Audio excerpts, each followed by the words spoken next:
Kameralysın belli, näme üns bermeli? Kameranyň öňündäki lensi ýa-ni obyektiv aljak wagty nämeler üns bermeli? Gu kaçystwaly videodur suratlar düşürmek isleýän nälik bir aparat almaly bolýan? Elimde plança pul bar, muňa nälik bir kamera ýa-ni fotoaparat alyp biler? Fotoaparat aljak wagty haýsy markanyň enjamyny almaly diýen ýaly soraglary bu videomda has giňişlen bir ýagdaýda jogap bermek isleýän. Kamera, fotoaparat, videodur suratlar düşürýän günümizde iň köp ulanylýan enjamlardyr. Soňky çykan aparatlaryň hem video hem surat düşürmek aýratynlyklary ösendir. Kamera aljak wagty nämeler üns bermeli diýen soragy şeýle başlaýar. Ilkinji bilen onuň näçe megapikselligini öwrenelim. Megapiksel bir suraty döredýän dänejiklerin sany bolan kaçystywa, ýagny hil ölçegidir. Suratdaky her bir megapiksel 1 million piksele deňdir. Telefonlarymyzdaky 48, 64, 108 megapiksel bilen kameralardaky 14, 24, 36, 48 megapikselleri hiç açan deňeşdirmäli. Sebäbi telefonlarymyzyň kamerasynyň sensory kükürdüň dänesi ýalak ölçegidedir. Emma kameralaryň sensorunyň ölçegi bolsa, şular ýalak ölçegide başlaýandyr. Ýöne megapikselin ýeki özi has gowy suratlar düşürer diýen bir zat ýokdur.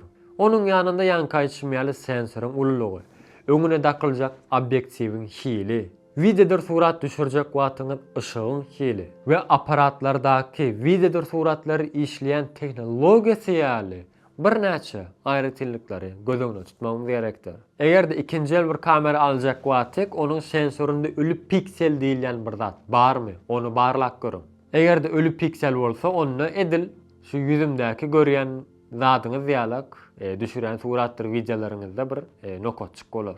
Alja aparatyňyzda näçe surat düşürilipdir, onu öwrenin. Sensor perdesiniň işleýiş tezligini barlak görün. Egerde öňünde bir obyektiv bar bolsa, obyektiwi dakyn we aparatyň durulma tezligini barlak görün. Bundan başga da alýan kameramyzyň sensor ölçegini ünsärmemiz gerekdir. Bir sensoryň ölçegi kameranyň bir şekil döretmek üçin ne derejede ışık aljagyny beller. Sensoryň alýan ışık muktary netijesinde bolsa, has gowy şekil döredir. Şeýlelik bilen sensoryň uly bolmagy ışıgy köp alar we has içki şekili tutup bize gowy netijeli suratlary we videolar berer. Bu ekranda görýän ölçekleriňiz bolsa, sensorlaryň ölçekleridir. Bundan başga da alýan kameramyz DSLR, ýani aynalymy, ýoksa aynasyzmy? Muňy ünsärmemiz gerekdir. Bu ikisinin tapawutlary, aynaly kameralar obyektiwiň kömegi bilen sensora düşjek şekilli surata düşürmeden öň kameranyň içinde bir aynanyň kömegi bilen vizörden görmek mümkin olan aparatlardır. Aynasyz bolsa obyektiwe gelýän şekilli günü sensora düşürer, ýagny ayna ýokdur. Vizör höküminde bolsa LCD ekranlar bardyr we şekiller elektronik görnüşde görünür. Ben bu aparatlaryň iki görnüşine ulanyp gördüm. Ulanan tejribelerimden ýola çykyp size şeýle bir zat aýdaýyn. Aljak wagtyňyz egerde mümkinçiligiňiz bar bolsa, aynasyz kameralary almaňyzy maslahat berýän.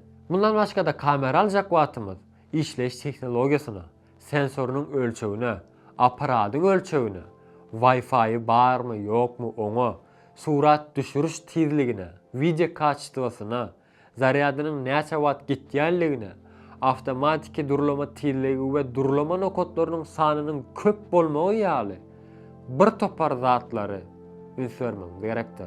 Kameranyň öňündäki obyektiwi ýa-da lensi alan wagtymyz nämesine ünsärmemiz gerek? Hemmemiz bilýäris, näçe ýokary hili bir zat alsak, şonça-da olaryň bahasy gymmat bolýar. Obyektiv aljak mahalymyz onuň içindäki mehanikasynyň işleýişine, öňünde, arkasynda çyzyklar barmy? Oňa sallak görün, eger içinde bir ses çykýan bolsa, ýagny içindäki parçalaryň berkligine ünsärmemiz gerekdir. Obyektivlerde diafram diýilýän bir zat bardyr. Diafram daşardan gelýän ışıgyň kameranyň içine nä derejede girmesine ruhsat berýän zatdyr. Aljak obyektiwimiziň diaframasy näçe nolu ýakyn bolsa, şonça-da arka tarabymyz bulanyp görnüşindäki videodur suratlary düşürip bilýäs. Meselem şu wagtky görýän videoňyzda 1.18 we 22 diaframyň arasyndaky ara tapawdy görýäňiz. Aljak obyektivimizin diaframası 1.4, 1.8, 2.8 ýaly ölçeklerde bolsa, has bolar. Ýa-ni başda aýdyşmaýaly kameranyň durulama tezligi obyektive hem bagly zatdyr. Bu sebäpden obyektiv aljak mahalyňyz obyektiwiňizi kamera dakyn we çalt-çaltdan hereketli suratlary düşürip görüň. We soňradan oturuň-da o suratlary ýakynlaşdyryp görüň. Bir durulamasyna bir problema barmy, ýokmy, onu özüňiz görürsiniz. Ýene-de obyektiv aljak wagtymyz onuň titremäniň öňüne alýan bir aýratyllygy barmy, onu barlak görüň. Obyektiwiň fokus aralygy, ýagny durulama aralygyna hem öňseriň. Meselem şu wagtky meniň ulanýan obyektiwiň durulamasy, ýani fokus aralygy 40 santimetrden başlaýar. Ýöne elimdäki bu görýän obyektiwimiň durulama aralygy bolsa 10 santimetrden başlaýar. Bu da diýmek bolýar makro suratlar düşürjek wagtymyz bize has gowy netijeler berýändir. Obyektiv aljak wagtymyz ýene-de ünsörmeli zatlarymyzyň biri onuň millimetr ölçegi. Meselem aljak obyektiwimiň millimetr ölçegi nolu näçe ýakyn bolsa, şonça da giňiş düşürýän bir obyektiv bolar. Nolu näçe uzaklaşdygyça has dar düşürýän bir obyektivdir. Portre suratlary, videolar düşürmek isleýänler bar bolsa, araňyzda olara 50 mm, 1.4, 1.8, 85 mm, 1.4, 1.8 ýaly obyektivleri alyp has gowy videodur suratlary düşürip bilersiňiz. Vlog düşürmek isleýän kişilere bolsa 35 mm çelli lens almaklaryny maslahat berýän. Egerde ondan ýokary alsaňyz, kamerany eliňizde şu görnüşde tutanyňyzda siziň diňe yüz jagadyňyz düşer. Egerde 24 mm, 35 mm, 16 mm ýaly lensler alsaňyz, onda has giňiş bir meýdany tutajak videodur suratlary düşürip bilersiňiz. Egerde dagy, daşy, guşlary, haýwanlary düşürmek isleýänler bar bolsa, araňyzda olara bolsa 300 mm, 600 mm, 1000 mm ýaly has ýokary millimetrli lensleri almaklaryny maslahat berýän. Ýöne şeýle bir zadaýdan egerde kameraňyz crop sensor bir kamera bolsa, onu eliňizde meselem 50 mm'lik bir lens var diýeli. 50 mm'lik lensi ol crop sensorlu kameraňyza dakaryňyzda, onu siziň düşürjek suratlar, videolaryňyz 75 mm'lik obyektiw düşürýän suratlar, videosyna meňder. Indi geleliň esas temamyna. Elimde planşa dollar pul var. Nälik aparat alyp biler. Bu sanawy şeýtirip ýazdım. Olary men size ýeke-ýekeden okap bereýin. $100 var diýeli meselem. $100 Canon 400D 10 megapikseli bolan sekundda 3 sant surat düşürip bilýän. Ýöne gynasakda bu aparatyň video düşürýän bir aýratyllygy ýokdur. Bundan başga da bu baha Canon EOS 1100D 12 megapikseli bolan 720 ýylyndaky videolar düşürip bilýäňiz bir aparatdyr.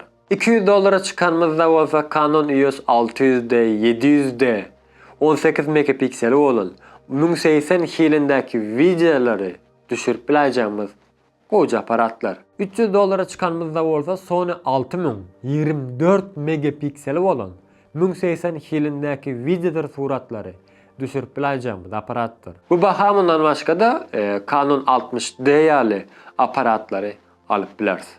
$400 baha çıkanmızda bolsa Canon 5D Mark II, Canon EOS 6D ýaly full frame 1080 video düşürip bilýäňiz aparatlary almak mümkindir. $500 çıkanmızda bolsa Nikon 5300 crop sensory bolan 24 megapikselli 1080'ne 60 FPS bolan goýja aparatdyr. Bundan başga da bu $500 Canon 70D ýaly 1080 video düşürip bilýän aparatlary almak mümkindir.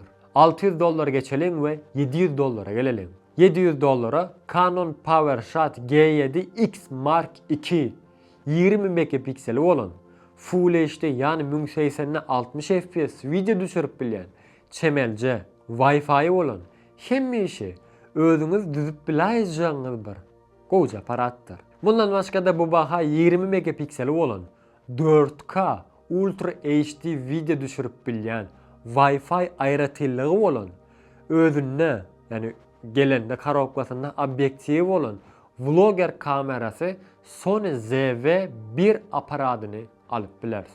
$800,000 aralygynda bolsa Sony ZV-10 4K 30 FPS, 1080 ýylynda bolsa 120 FPS gapdala açylan ekrany bilen we başga da täze tehnologiýaly aýratyllyklary bolan gowy aparatdyr.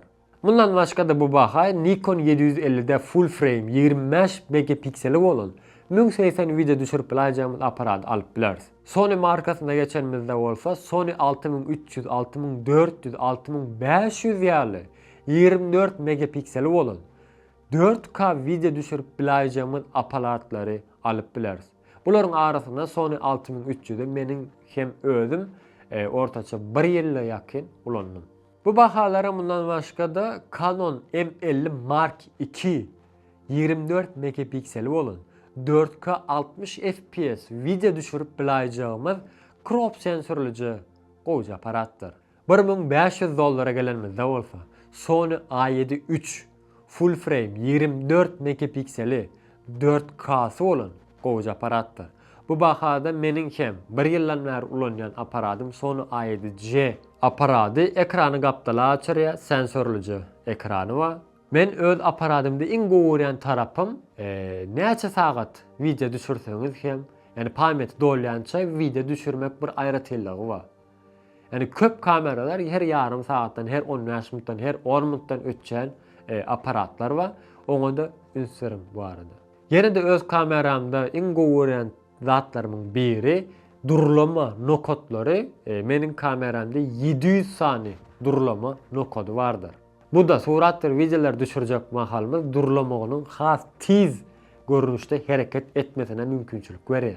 Bu bahalara bundan başka da Canon EOS R10 24,12 megapiksel bolan 4K 60 FPS'li 10 bit video düşürüp bilýän aparaty almak mümkündür. Mesela menin şu wagt ulanýan kameram 8 bit video düşürüp bilýär. Birazcık binamyzrak, dağda, daşda, suwda zatda ulanyp bilajağın bir aparat bolsa Panasonic Lumix GH5 aparatyny alyp bilersiňiz. $2000 geçenimizde bolsa Sony A7 IV, Canon EOS R6 Mark II, Sony FX30 ýaly gowy aparatlary alyp bilersiz. Indi bolsa gelelim başga sorawa. Aparat aljak bolsam haýsy marka aparaty almaly bolýan? Aslında hemme enjamlarda bolşýaly her markanyň özüne mahsus bir aýratyllyklary bardyr. Bu sebäpden haýsy markany aljagyňyz siziň keypiňize, siziň puluňyza we ulanjak ýeriňize baglydyr. Netijede elimize haýsy aparaty alsak da, haýsy obyektiwi aparatymyza daksak da iň gowy aparat beýnimiz, iň gowy obyektiv bolsa gözümizdir. Iň esasy berip biljek maslahatym bolsa şu taýda gaz sindromuna, ýagny aparat satyn almak hastalygyna duçar bolaýman. Bu hastalyga meniň hem daş töweremde gaty köp kişi duçar bolupdy. Bu sebäpden serasaplyja bolam. Mehriban ildeşler, mehriban suratçylar, mehriban kameraçylar, mehriban videograflar. Bu videomda beren maslahatym siziň göwnüňize yarar diýip size peýdasy bolar diýip umyt edýän. Ýa da başga näme soralaryňyz bar bolsa, kommentariýa ýazyp sorap bilersiňiz. Halonna işiňizde, görmüşiňizde hemmeňize üstünlük ýar bolsun. Janyňyz sag bolsun. Sagtda görüşelim.